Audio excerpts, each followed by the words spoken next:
और बग़ैर जुर्म के, बग़ैर सबूतों के एक लीडर को तकरीबन 10-12 मरतबा उठा करके बार बार जेलों में रखा जाता है। अदलिया के सामने हम अपने बुनियादी हकूक़ की पामाली बारहा अदालत के सामने ला चुके हैं। कभी कभार खातिर ख्वाह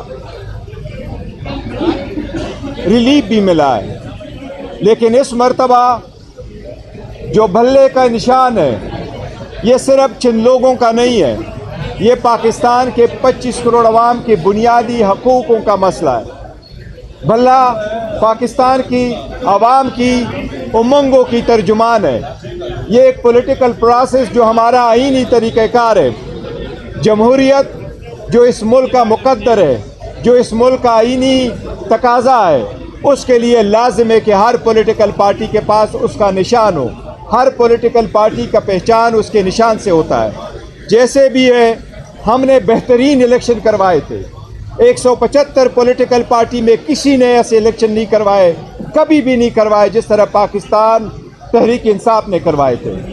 लेकिन इलेक्शन कमीशन के पास 2 चश्मे हैं, एक वो जिस चश्मा लगा करके 175 पार्टीज़ को देखा जाता है, और दूसरा वो जिससे PTI के इलेक्शन को देखा गया है। 1960 से जो कानून चला आ रहा है, हर पार्टी ने जो इलेक्शन कराए, कभी किसी पार्टी का सिंबल इस ग्राउंड पे नहीं विड्रॉ किया गया, लिया गया। कभी इलेक्शन कमीशन ने इसी जज्बे के साथ बड़े वकीलों को एंगेज करा करके सुप्रीम कोर्ट नहीं लाया जिस तरीके से हमारे खिलाफ लाता है। ये सुप्रीम कोर्ट से हमारा हमेशा तकाजा रहा है कि इलेक्शन कमीशन को डायरेक्शन दी जाए कि free and fair and transparent election कराए।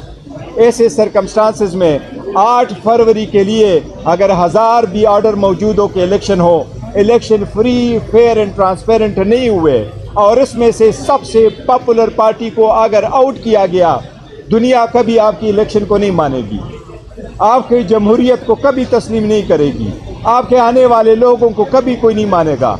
227 रिजर्व सीट में से अगर बड़ी पॉलिटिकल पार्टी को आप निकालोगे, 860 सीटों पे इलेक्शन कराने के वक्त अगर आप एक मेजर पॉलिटिकल पार्टी से, हमने जो टिकट इशू कर लिए 850 में से 835 सीटों को हमने इलेक्शन के लिए टिकट इशू कर दिए। अगर इतने लोगों को आप इंडिपेंडेंट करवाएंगे तो आप जमहूरियत का कोई खैर नहीं कर रहे, आप जमहूरियत का जनाजा निकाल रहे हैं। इंशाअल्लाह ताला सुप्रीम कोर्ट से आखिरी वक्त में फिर भी हमें उम्मीद है, सुप्रीम कोर्ट के जैसे भी ऑब्जर्वेशन हो, लेकिन सुप्रीम कोर्ट की आईनी जिम्मेदारी है, आईनी जिम्मेदारी है सुप्रीम कोर्ट की, और इस बेंच से हमें बहुत बड़ी उम्मीद है इंशाअल्लाह ताला कि सुप्रीम कोर्ट हर साजिश का मुकाबला करते हुए इंशाअल्लाह जमहूरियत का बचाव करेगी, जमहूरियत को डिरेल नहीं होने देगी, इस प्रोसेस को रोकने नहीं देगी, और इस प्रोसेस में सबको मसावी मौका फराहम करेगी, और इंशाअल्लाह हमारा बल्ले को बहाल रखेगी। काजी फाइज हिस्सा ने आर्टिकल 17 और 25 का जिक्र किया, राइट टू वोट और इक्वल अपॉर्चुनिटी का। वो तो इंसानी हकूक़ की बात करते हुए कह रहे हैं कि उसके मुताबिक हर शख्स को हक मिलना चाहिए। आपको लगता है कि आपकी चाहे मुगला की PTI की कुछ ऐसी पॉलिसियाँ थी जिसकी वजह से ये तनाज़ा मामला हुआ, तो सुप्रीम कोर्ट इस वजह से आपको दे सकती है? नहीं, देखो, हम आर्टिकल 17 पे हम ही रिलाई कर रहे हैं कि पॉलिटिकल पार्टी के बारे में सुप्रीम कोर्ट की अपनी जजमेंट्स है कि अगर पॉलिटिकल पार्टी एग्जिस्ट करती है तो उस पॉलिटिकल पार्टी का राइट है कि उसके पास सिंबल हो, और पॉलिटिकल पार्टी की एग्जिस्टेंस डिसोल्यूशन समझा जाएगा अगर उसके पास निशान नहीं है और वो पार्टी इलेक्शन में अपने कैंडिडेट नहीं उतार सकती। सुप्रीम कोर्ट ने 12 एक से ज़्यादा मरतबा, चाहे वो कैंटोनमेंट के इलेक्शन हो, चाहे लोकल गवर्नमेंट के इलेक्शन थे, चाहे नेशनल इलेक्शन थे, चाहे वो प्रोविंशियल इलेक्शन थे, जब भी और जब उनको इस गैर सियासी बुनियादों पे कराया गया, इवन लॉ को डिक्लेयर कराया सुप्रीम कोर्ट ने कि ये अनकॉन्स्टिट्यूशनल है, जिसमें ये कोशिश की गई कि पॉलिटिकल पार्टी के पास उसका निशान नहीं होगा और पॉलिटिकल बेसिस पे इलेक्शन नहीं होंगे। पॉलिटिकल प्रोसेस लाजिम है और इंशाअल्लाह ताला सुप्रीम कोर्ट इंश्योर कराएगी। इस्लामी जमहूरिया पाकिस्तान यार प्रेस कॉन्फ्रेंस में, अच्छा अभी आपने कहा कि 835 कैंडिडेट को आपने टिकट जारी कर दिए, उससे पहले आप कह रहे हैं कि हमारे रहनुमा अंडरग्राउंड है या फिर जेलों में है, तो टिकट किसको जारी किया आपने? देखिए, हमने वर्कर और सपोर्टरों को किया और अपने जो लीडरशिप है उनको भी अंडर वो सारे इशू कर लिए और इंशाल्लाह फुल पार्टिसिपेट करेगी। और याद रखना इंशाल्लाह ताला ये हर कोशिश कर रहे हैं और ख़ासकर आउट ऑफ क्रीज भी जा रहे हैं, ये एम्पायर को साथ मिला के जा रहे हैं, लेकिन 8 फरवरी का दिन करीब इंशाल्लाह इनकी हार होगी, ये देख लेना। अभी से इतराज शुरू हो गए कि वो अली अमीन का डफून नहीं दिए, पैसों पर दिए और सारे टिकट अभी तक क्यों नहीं इशू किए? देखिए हमारे पास बड़ा ट्रांसपेरेंट तरीका है, जिस तरीके से ट्रांसपेरेंट प्रोसेस हमने अडॉप्ट किया किसी पार्टी ने नहीं अडॉप्ट किया, किसी को कोई शिकायत नहीं है। देखो हमारे टफ सिचुएशन में गुजर रहे हैं, हमने बेहतरीन फैसले किए, इंशाल्लाह ताला सबको एकोमोडेट किया है।